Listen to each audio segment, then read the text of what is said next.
Be confident, be bold, be authentic, but don't forget to take action. This is Ordinary to Badass, where our stories empower women to step into the spotlight of their own lives and pursue what they're truly passionate about. It's time to step into the arena and become more than just extraordinary. It's time to become a badass with your host, Marisa Shadrick.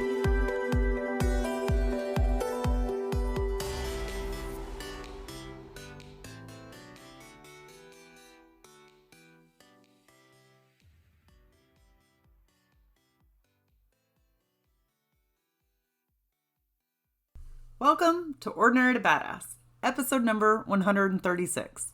In this episode, you're going to hear from Marisa Shadrick. Marisa is a marketing coach and a copywriter. Throughout this episode, she talks about her trip backpacking in Romania. Sounds so amazing. There's so many great things that we can learn from her adventure. So definitely keep listening for that. Also, just so you know, this was a Facebook Live initially, but it was so good that I brought it onto the podcast because I knew that you could appreciate it. But if for some reason you want to watch the video form, head on over to Facebook and it'll be on my page, Ordinary to Badass, and watch it there. All right. Before we get to the episode, I wanted to talk to you a little bit about the Gather and Plan retreat.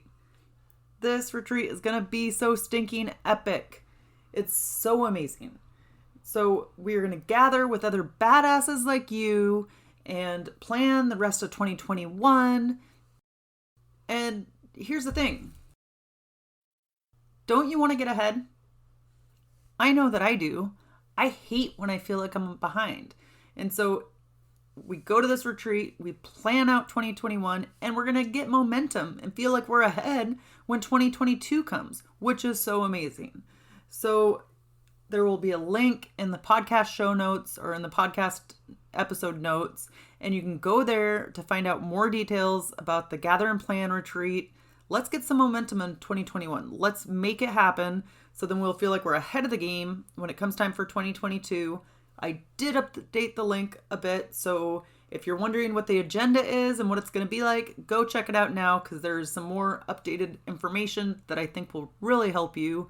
But really, I just want to see you in Florida. It's going to be epic. All right, let's get to the episode.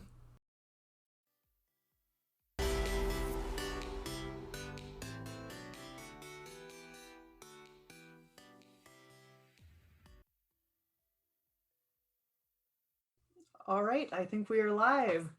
Today, I would like to welcome Marisa Shadrick, total badass. Thank you so much for being here, Marisa. Excited to chat with you. Oh my gosh, I forgot I should wear my total badass glasses. We're twinsies now. We're twinning.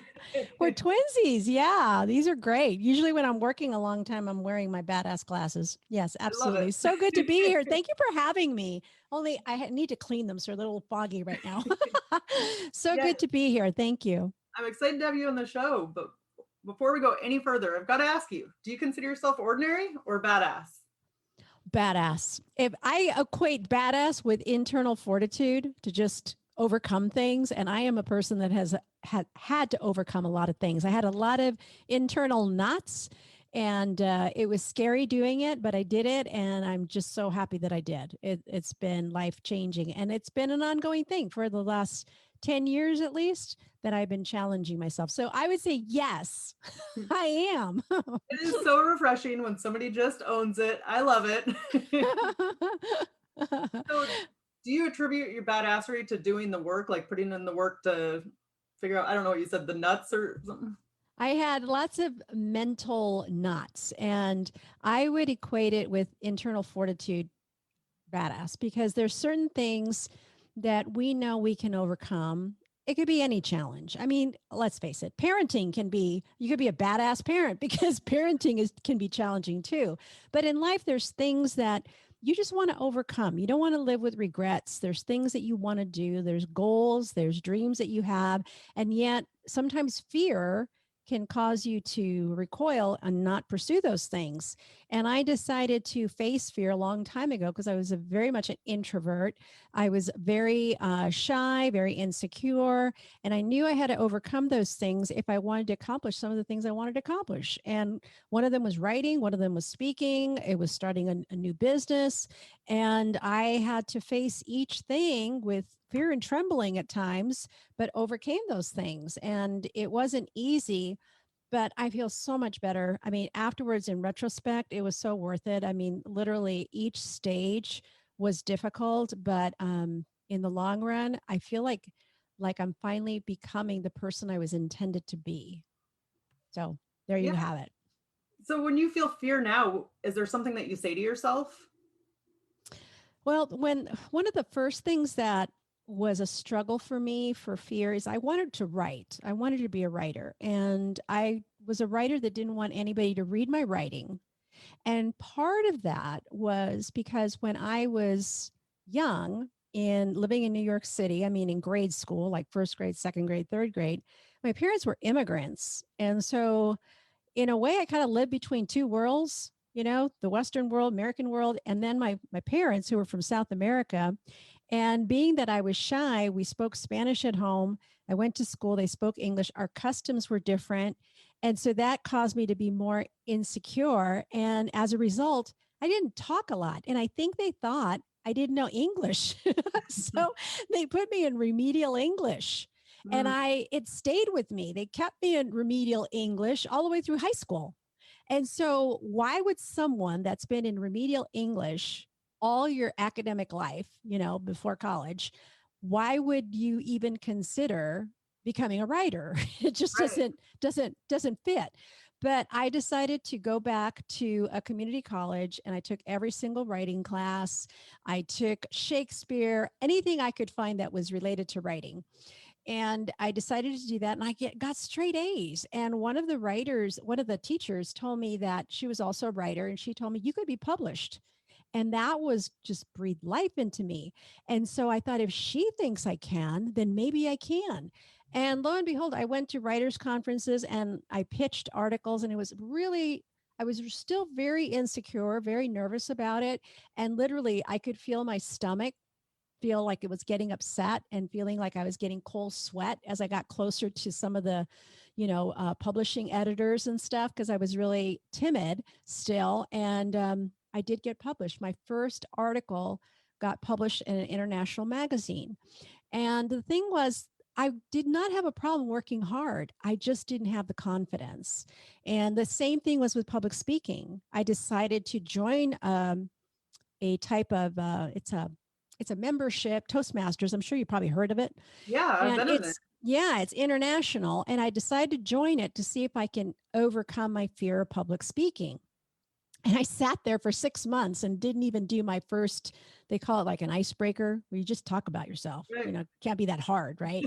At 6 months, I'm sitting there and I hadn't done mine yet. And they said, you need to start doing it. And the first time I stood up there and talked to a small little tiny group, I stopped in the middle. I said, I can't do this. She's like taking notes or something here and it's distracting me. I totally forgot what I was going to say. And I went and sat down.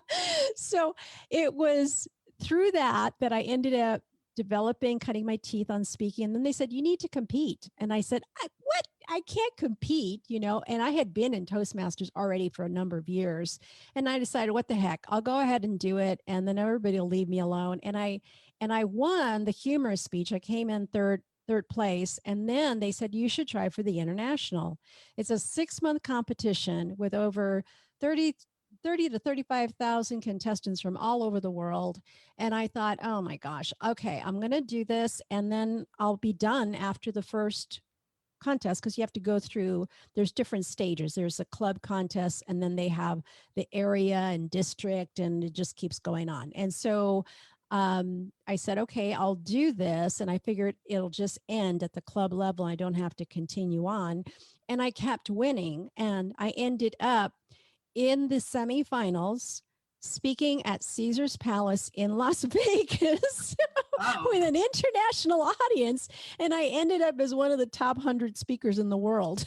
So there you go. You just don't say that you can't. All you have to do is be willing and show up and do it. And you never know what you can do. So that's why I say the internal fortitude to just push through regardless of fear.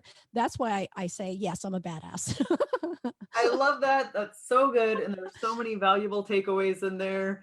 Like the power of a coach and having them kind of speak or breathe life into you, or a mentor. And then also it kind of reminded me of Jerry Seinfeld's quote about people would rather be in the casket than giving the eulogy because they hate public speaking so much. Yeah, that's true. So, That's true. so for the audience that doesn't know what you came to be, how you became to be a copywriter, and what you do now, can you share with us? Oh, sure. It sort of evolved because I ended up continuing writing and I was blogging, and I had done that like start years ago, and I started blogging. And what the reason why I started blogging was because my dad had gotten sick. He was elderly and he had dementia. And so I had to kind of step down of some work I was doing at a local church. I was in ministry for many, many years.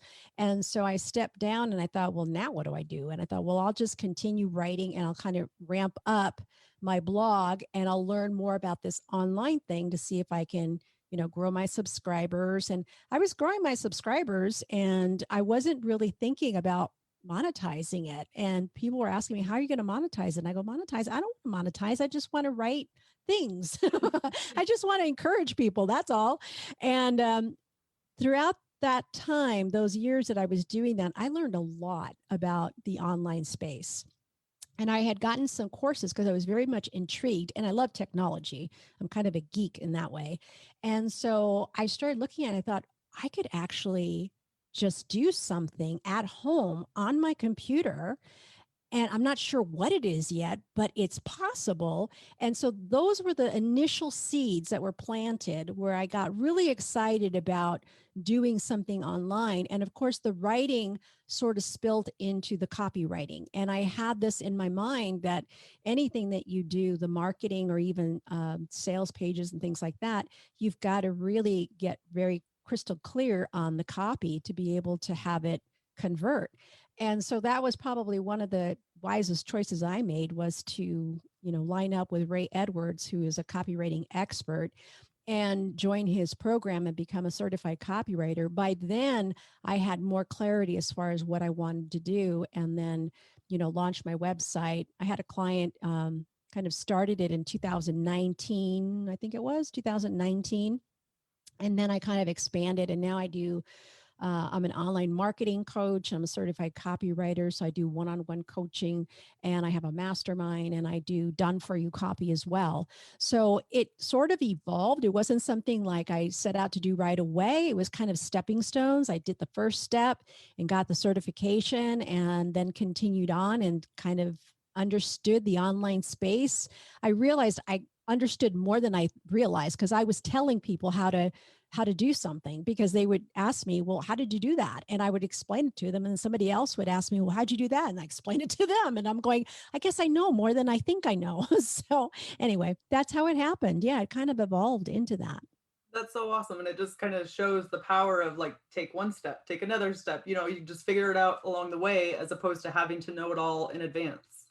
Yeah, absolutely. Those small little, yeah, think of it as health. If you do a little bit, I'm doing this now because I sit so much that I said, I got to stand now. And so I have an extra monitor over here that I can screen share, and I can have my computer stuff on that monitor.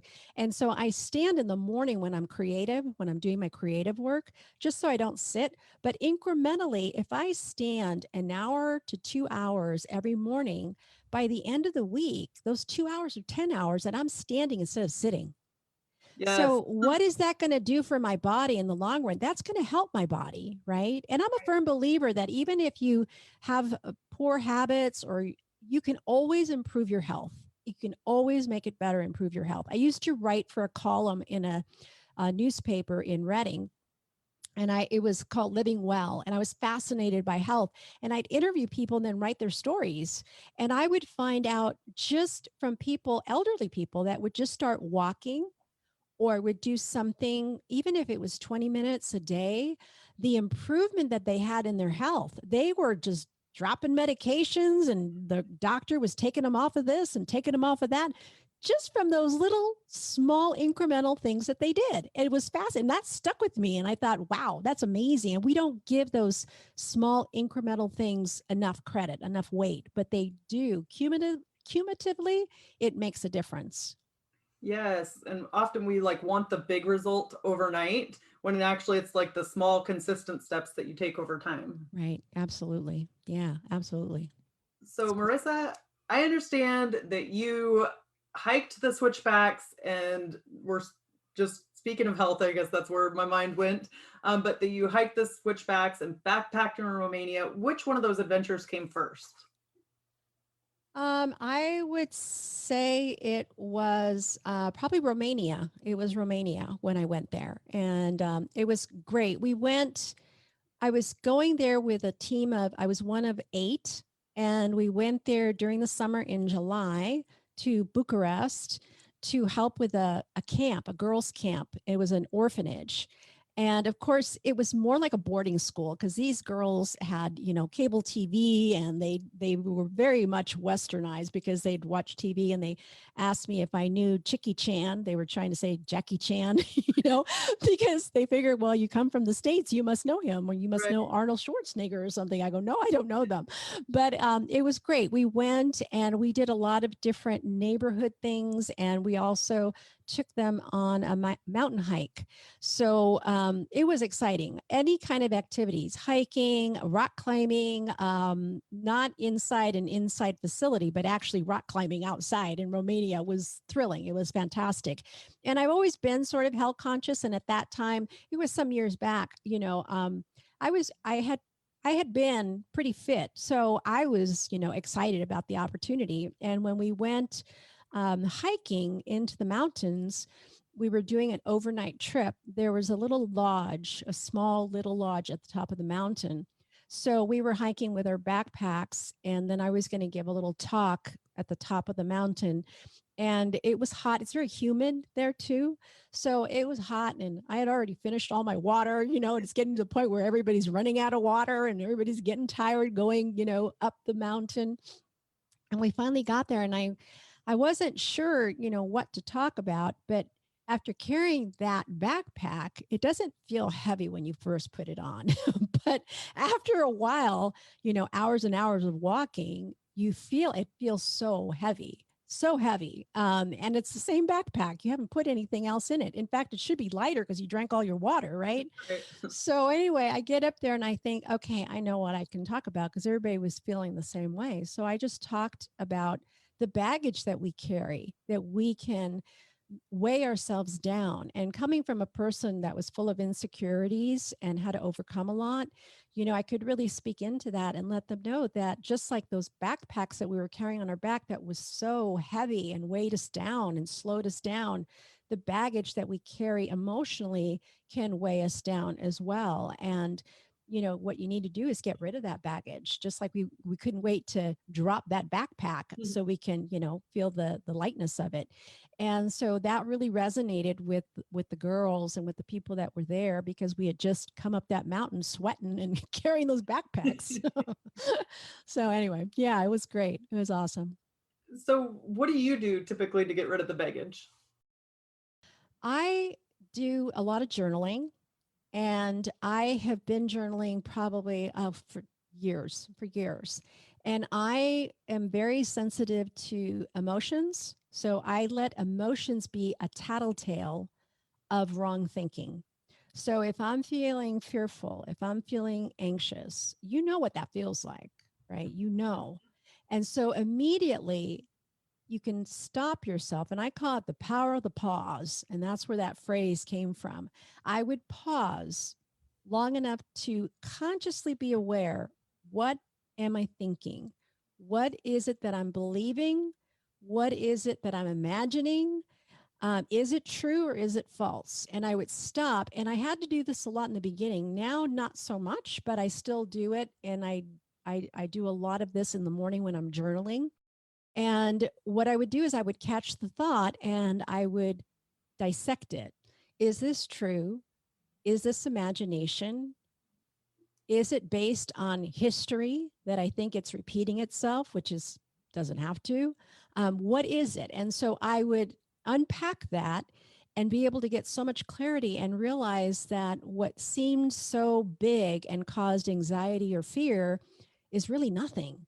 And so I was able to reframe that thought and then move on. And in fact, I had to do that a lot when I was competing in that 6-month speech competition because I was very nervous about the next level. Mm-hmm. And what I did to make myself aware of my thoughts was I had these bracelets that made a lot of noise. And I never wore them because they made so much noise, but I had them on my wrist. And what I would do is every time I'd have an anxious thought and I'd stop and pause and think and reframe it, I would say, okay, success. I'd take one bracelet and put it in the other wrist.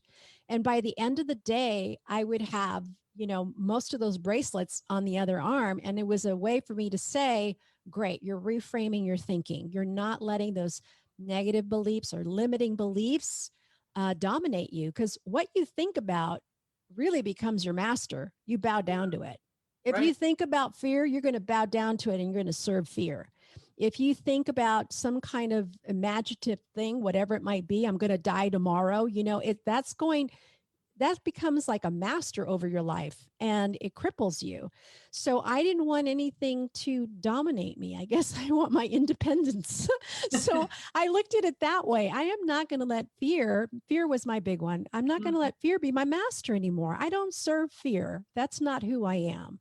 And so I drew the line and I said, anything that even remotely smells like fear, I'm going to face it. I'm going to use the power of the pause and I'm going to reframe it.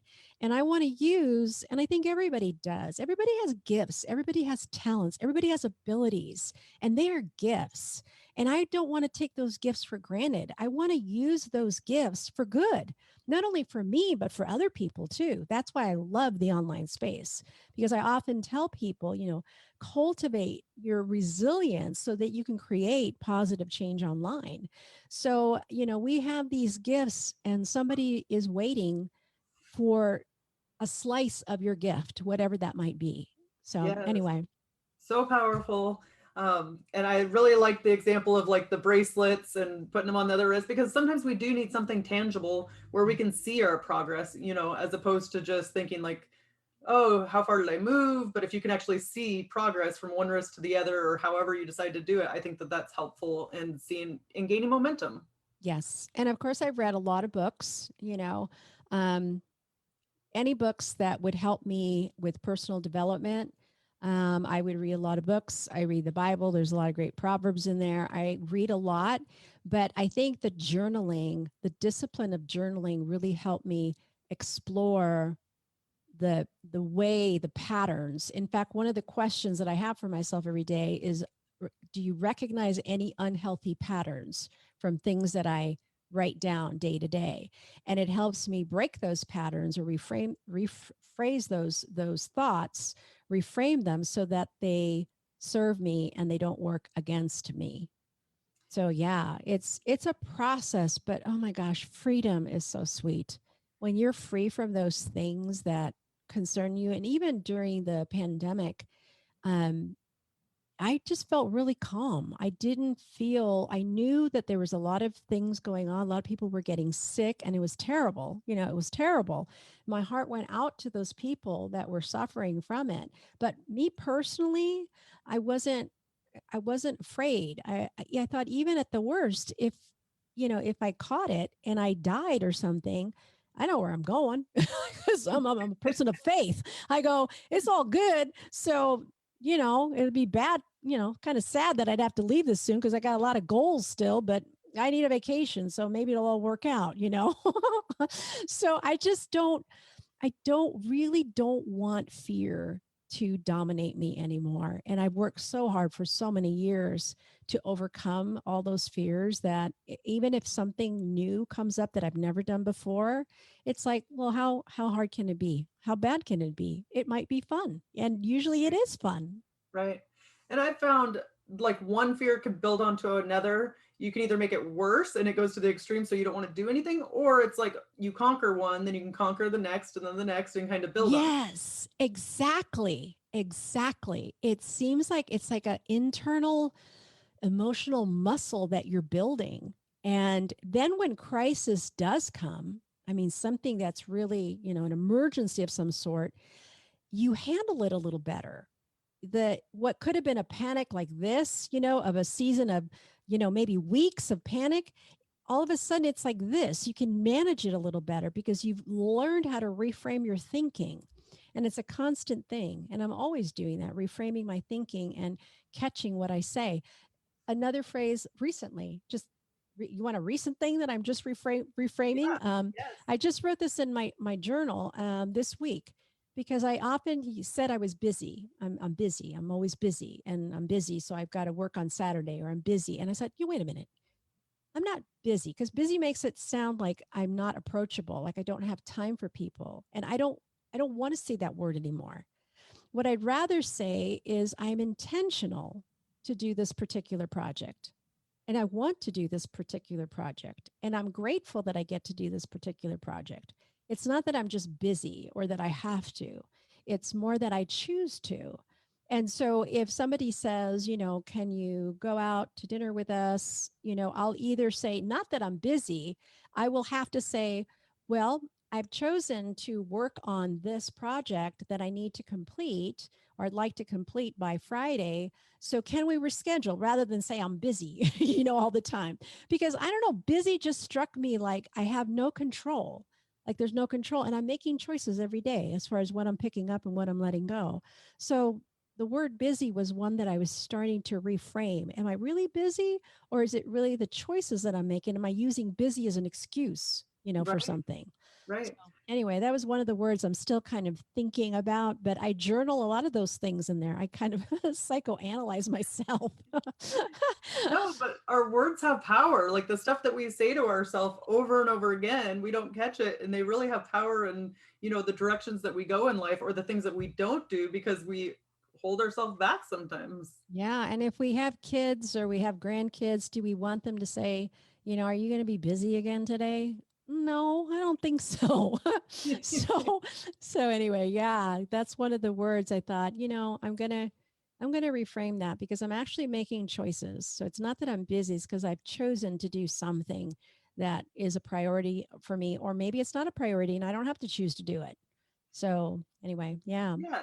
And in there, you said that you psychoanalyze yourself. And I think sometimes we're afraid to do that, or we've just believed the thoughts that we think instead of diving deeper into it. So I love that you do that and just dig a little bit deeper because I think it's so helpful for like our mental health. Yes, and I do that a lot. It's become a habit of doing that with my journaling. And it's taken me years to kind of craft the right questions because I have a digital journal. I don't know if you've heard of Day One.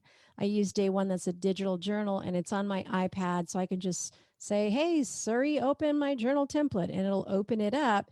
And there's questions in there. I've created a template, and there's questions in there that I ask myself. And part of it is I ask, what are the wins, 3 wins from the day before? What are the three things I want to accomplish today? Who added value to my life recently so that I recognize those people that add value to my life. And then I ask other questions to kind of dig deep, like, how am I feeling today? Why are you feeling that way? And then all the other questions like, are you noticing any patterns, in these feelings, and things like that. So it's a series of questions, same questions I ask myself every day, but the answers are always different. Isn't that funny how that happens? I know. I know. People are going to watch this and go, wow, she's a real psycho. No, they're going to say you're a total badass. So I love it. It sounds like you've overcome so many fears. Like just since we've been talking, we've heard about the public speaking and also being a writer. And then you went hiking in Romania or backpacking in Romania.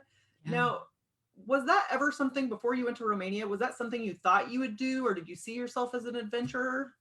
No, no. In fact, that was a big leap to go to Romania when I told my husband I wanted to go to Romania because I'd never been to, Europe or, you know, very impoverished area because, they were under communistic rule until I think, I don't know, was it in the late 80s or something?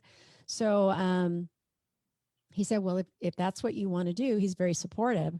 But I was trying to learn Romanian and I didn't know what to expect because I haven't ventured very far, right?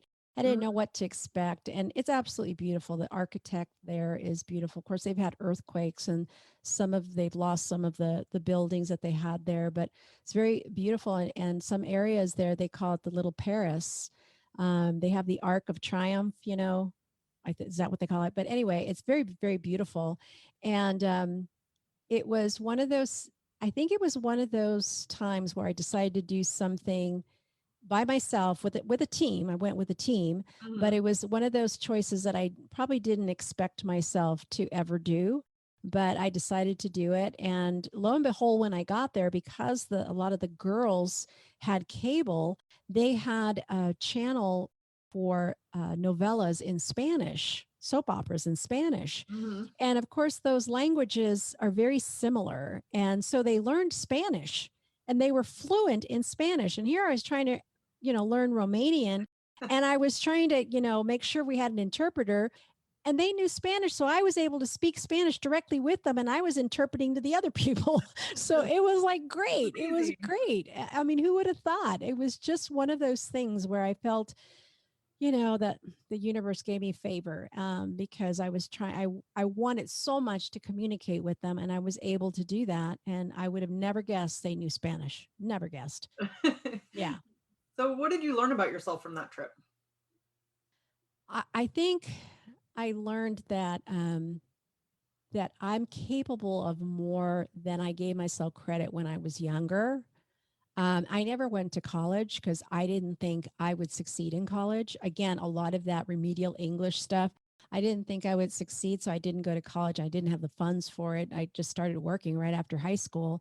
So I think I didn't give myself enough credit for some of the things that I was capable of doing. And it wasn't until years later, I was even nervous about having kids. I thought I'd ruin them. I thought, I don't know how to raise kids. I never babysat. I Right. go, I don't know what to do. And I was in a panic when I had my first kid. And I was telling the nurse, you got to, at that time they had, I think, VHS. I said, you got to bring me some tapes or something so I know what to do with this kid so I don't ruin it or drop it or do something because I was so insecure about everything, everything.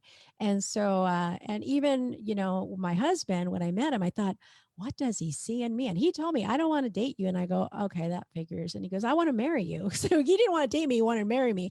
But I was always doubting myself. And I think one of the things now is I don't doubt myself. And I'm not saying I don't make mistakes, but I'm okay with making mistakes. It's okay to make mistakes because it's a sign of growth. It's a sign that you're trying new things. And we need to try. I'm 62 and I feel like I'm just getting started. I love it. I mean, my business is starting to grow. I'm excited about what tomorrow has to bring. I can't wait to try new things and do new things. And, I started walking again. I have to get up at 4 because here in Las Vegas, it is hot.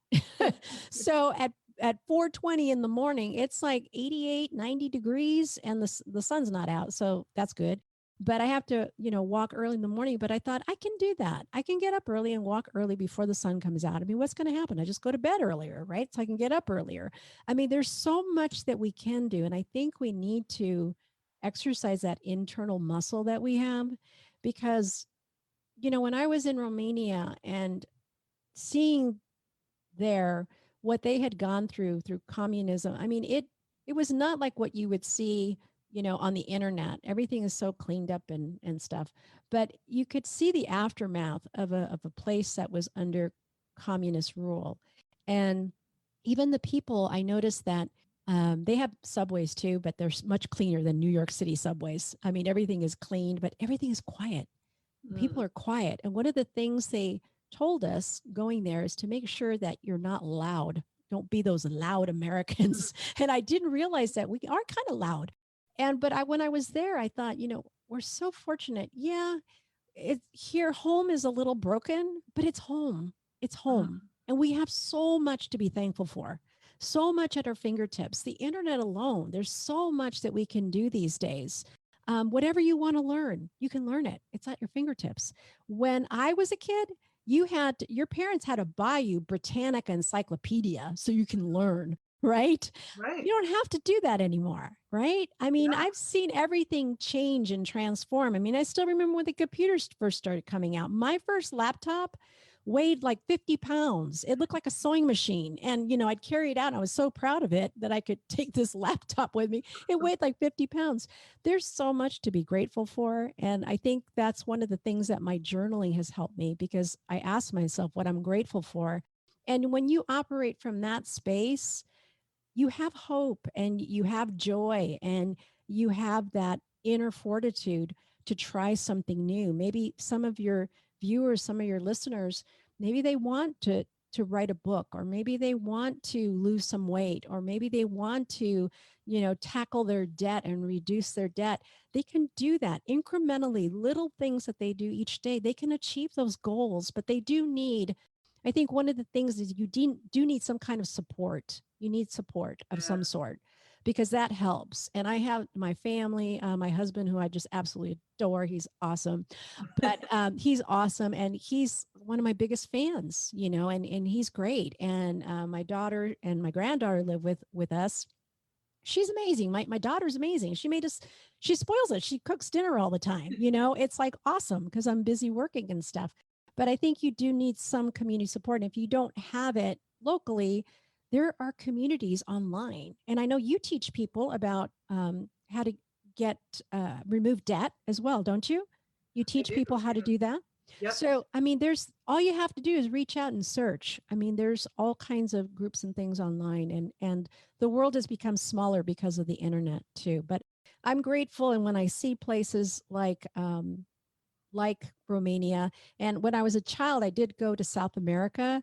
I don't remember a lot. I just remember a lot of poverty in South America. And I was really, really young when I went there. And I could see people that were maimed that would sit by the cemetery walls, the main street, begging for money. And little urchins, I mean, urchins like Oliver, like the movie Oliver, real urchins that would steal people's watches and stuff. I mean, I thought, wow, that's different. And I even remember a little town that we went to that was super poor. I mean, these places did not have bathrooms and stuff. It was so poor, these villages. And I went there. My mom was getting me some bread from a bakery or something. And I'm sitting outside in dusty roads and stuff.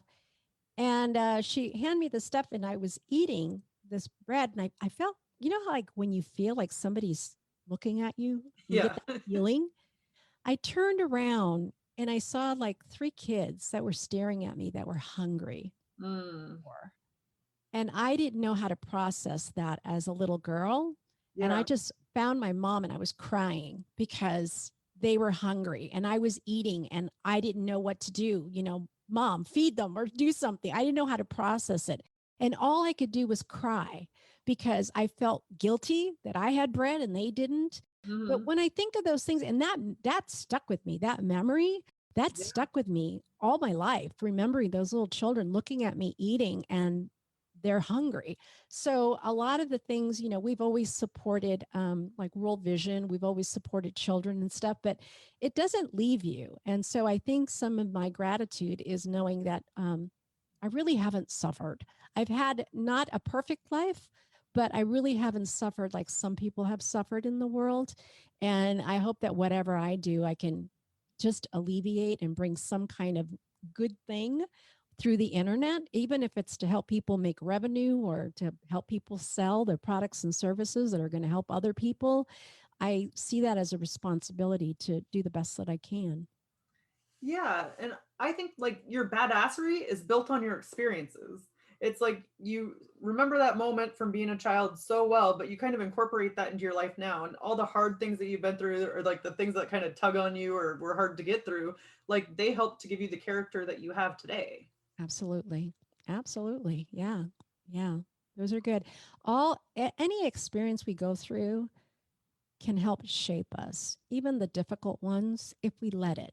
If we let it, there's always something that you can learn from an experience. And I remember at times like when something would happen or I would get offended or someone did a betrayal, I'd come home and I'd be crying and my husband would say, well, just forget about them and, don't think about it anymore. And I'd say, no, but I need to learn something from this experience because I wanted to learn what's the silver lining. What is it that I can learn from this experience that's going to help me and make me a stronger person?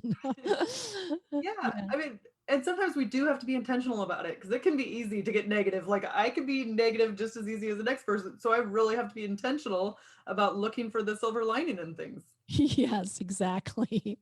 Exactly. So, Marisa, I want to respect your time. Let's end with a tip to encourage badass women who are in the arena fighting for the life that they want. And then if you'll share how we can connect with you. All right. For the last tip for those badass women, I just would say, you got this. You got this and you can do it.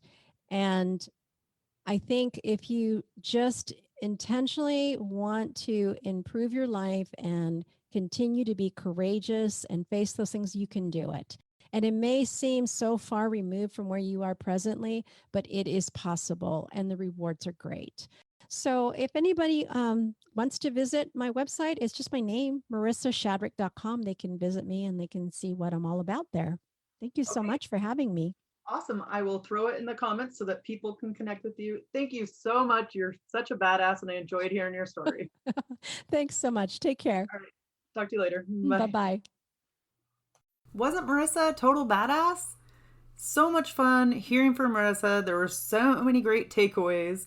I kind of got an accent there. So, okay, but I digress. There were so many great takeaways. Definitely tune in on Thursday to hear why Marisa Shadrick is so badass. All right. With that, we'll end the show. To all the badass women out there standing in the arena, wherever you are, whatever you're doing, own it and get after it.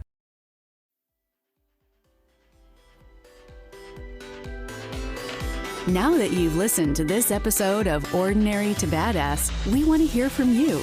Go to our website, ordinarytobadass.com/podcast, and submit your own experience on how you took your life from ordinary to badass and get the chance to be on a future Spotlight episode of the show.